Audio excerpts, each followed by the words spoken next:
욥기 21장 17절에서 34절입니다. 키워드는 몇 번이나 보았는가, 권위를 주는 시간, 신자의 시간들입니다. 악인의 등불이 꺼짐과 재앙이 그들에게 닥침과 하나님이 진노하사 그들을 곤고하게 하심이 몇 번인가. 그들이 바람 앞에 건불같이 폭풍에 날려가는 겨같이 되었도다. 하나님은 그의 죄악을 그의 자손들을 위하여 쌓아두시며 그에게 갚으실 것을 알게 하시기를 원하노라. 자기의 멸망을 자기의 눈으로 보게 하며 전능자의 진노를 마시게 할 것이니라. 그의 달수가 다하면 자기 집에 대하여 무슨 관계가 있겠느냐. 그러나 하나님께서는 높은 자들을 심판하시나니 누가 능히 하나님께 지식을 가르치겠느냐.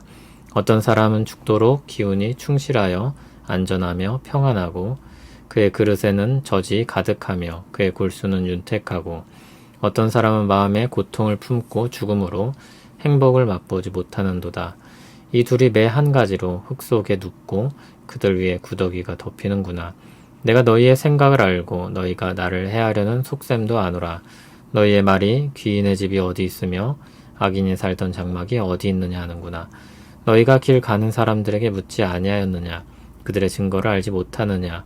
악인은 재난의 날을 위하여 남겨둔 바 되었고 진노의 날을 향하여 끌려가느니라.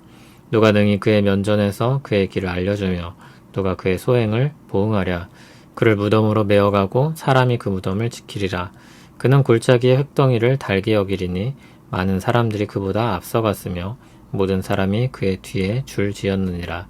그런데도 너희는 나를 헛되이 위로하려느냐. 너희 대답은 거짓일 뿐이니라. 아멘.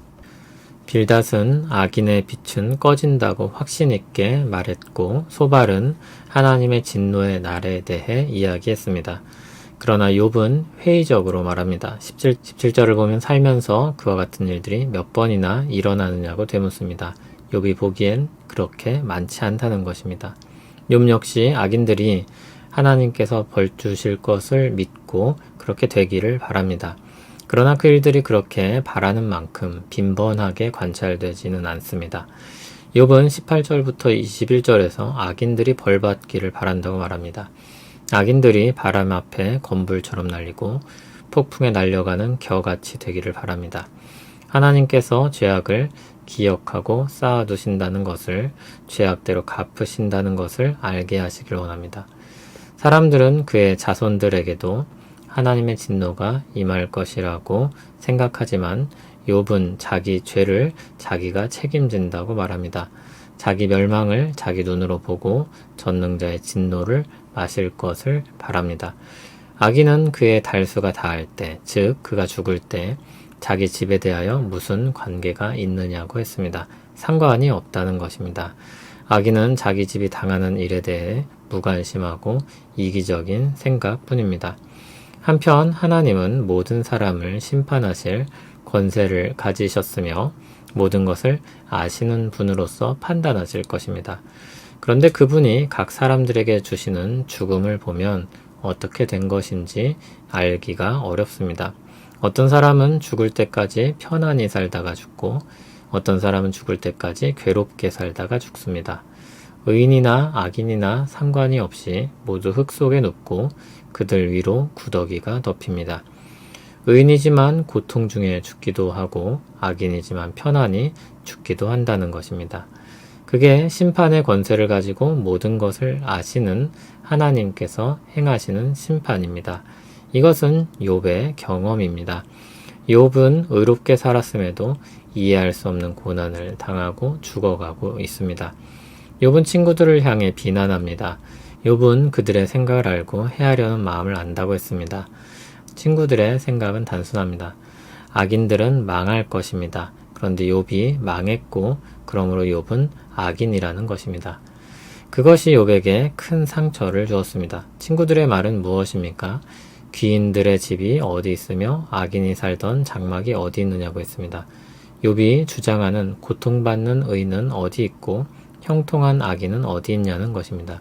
욥은 길 가는 사람, 즉 여행자들에게 물으라고 했습니다. 그러면 그들이 그 모순적인 현실들에 대해서 얼마든지 증거해 줄 것이라는 겁니다. 30절은 문장이 이해하기가 좀 어렵습니다. 악인이 재난의 날까지 남겨져 형통하지만 진노의 날을 향해 끌려가고 있다. 이렇게 읽을 수도 있고, 악한 사람이 재난의 날에 살아남고 진노의 날에 살아남는다고도 읽을 수 있습니다. 어느 쪽이든 악인의 형통에 대한 회의적인 마음을 가지고 말하는 것입니다.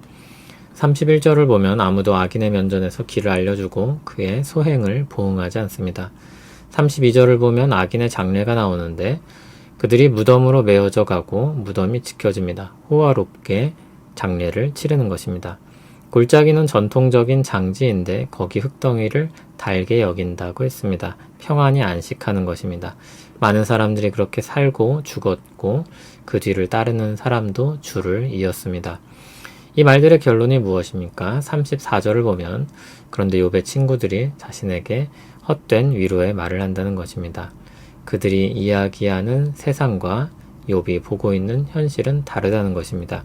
욥이 죄인이라는 그들의 말은 그리고 틀렸다는 것입니다. 시편 73편 28절을 보면 아삽을 통해 이와 같은 믿음의 고백을 듣게 하십니다. 하나님께 가까이함이 내게 복이라. 내가 주 여호와를 나의 피난처로 삼아 주의 모든 행적을 전파하리이다. 너무 아름다운 고백입니다. 그런데 시편 73편을 처음부터 다시 읽어보면 시인의 고뇌에 찬 나날들을 보게 됩니다. 아삽은 악인의 형통함을 보고 실족할 뻔했고 질투하기도 했습니다. 욥과 대화를 했다면 맞장구를 치며 이야기했을 것입니다. 아삽도 욥이 말한 것처럼 평안히 살다가 고난도 없이 평안히 죽음을 맞이하는 악인들을 보았습니다. 그런데 그게 어떻게 해소가 됩니까? 하나님의 성소에 들어갈 때 악인의 종말이 결국 하나님의 심판에 이르게 됨을 분명히 알게 될 때입니다. 하루, 이틀, 얼마의 시간이 흘렀을지 모릅니다. 계속해서 성소를 드나들었습니다. 하나님 앞에 나아갔습니다. 그 와중에도 악인의 형통함을 보았고 회의하고 혼란스러운 감정에 빠져들기도 했습니다. 하나님의 의로운 통치를 확신하다가도 세상을 보면 회의적인 생각으로 빠져들게 됩니다. 그런데 그의 시간들이 흘러가고 나서 그가 내린 결론이 무엇입니까? 하나님께서 악인들을 살펴보시고 판단하시고 결국 심판하신다는 것입니다. 다만 자신이 그것을 몰랐다는 것입니다. 그것을 이해하고 받아들이기까지 시간이 필요했고 하나님께서 그 모든 시간들을 어떻게 쓰시는지 자신은 알 수 없었다는 것입니다. 다만 하나님과 함께한 시간은 분명 가치 있었고 그 시간을 통해 진정 가치 있는 것을 찾았습니다. 상당한 시간이 필요했습니다. 그러나 그 시간들은 단지 괴로움의 시간이 아니었습니다. 버려지는 시간들이 아니었습니다. 믿음을 굳게 하고 하나님과 깊어지는 시간이었습니다. 하나님께서 그 모든 시간들을 가치 있게 쓰시고 결국 겸손히 믿음으로 고백하는 자리로 이끄시게 됩니다. 그 시간들을 통과하여 고백한 사람들의 말은 전혀 다른 무게감을 가지게 됩니다. 예를 들어 욥이 하나님의 정의를 말한다면 욥의 인생을 아는 사람이라면 그 면전에서 그의 말이 듣기 싫더라도 쉽게 부정하기 어려울 것입니다. 그렇게 인고의 시간을 보낸 사람이 하나님의 의에 대해 말한다면 가만히 들을 수밖에 없는 것입니다. 시간은, 특히 시간의 한계 속에 있는 사람들에게 시간은 아주 가치 있는 것이며 상당한 무게감을 가집니다. 그래서 우리는 내 시간이 빼앗기는 것을 싫어하고 내 시간이 내 뜻대로 흘러가지 않는 것을 괴로워합니다. 그 시간을 하나님께서 알 수 없는 길로 접어들게 하시고 한참을 보내게 하실 때가 있습니다. 그 긴 어두운 터널에서는 도무지 알 수가 없습니다. 그 터널을 나와서 하나님께서 눈을 열어주시면 그만큼 이야기할 권위가 생깁니다. 그 시간들이 그에게 권위가 됩니다. 경험한 사람만 할 수 있는 것들이 있습니다. 고난을 경험한 사람 앞에선 수많은 이론들이 무색해집니다. 처음에 고난은 사람들의 마음을 괴롭게 하고 그들의 믿음을 혼란스럽게 합니다. 얼마의 시간이 지나면 여전히 하나님이 자신을 붙잡고 계심을 깨닫게 되고 하나님이 행하신 일들을 보게 됩니다. 물론 아주 일부를 보는 것입니다. 그럼에도 그 시간을 보낸 사람은 더 단단해져서 믿음의 고백을 하게 됩니다. 똑같은 믿음의 고백이지만 무게감이 달라집니다. 결혼도 출산도 해보지 않은 사람이 말하는 육아와 5 아이를 길러내고 수고한 엄마의 육아는 그 무게가 다를 수밖에 없는 것입니다. 주님 안에서 버려지는 시간은 없습니다. 우리 인생이 그리스도께 속했다면 우리 시간들이 그럴 것입니다. 언젠가 그리고 여러 차례 모든 것이 합력하여 선을 이룬다는 고백을 나의 고백으로 하게 될 것입니다. 하나님께서 우리를 책임지시는 줄 믿습니다. 그리스도 안에서 생명을 주시고 새 삶을 주시는 하나님께서 우리의 시간들을 선용하실 줄 믿습니다. 하오나 주님, 우리는 생각이 짧고 마음이 연약하오니 말씀하신 것처럼 감당할 어려움만 주시길 구하며 그 시간마저도 속히 지나가길 바랍니다. 그럼에도 그 시간을 보내게 하시려거든 우리와 함께 하심을 더 깊이 알고 느끼게 하옵소서.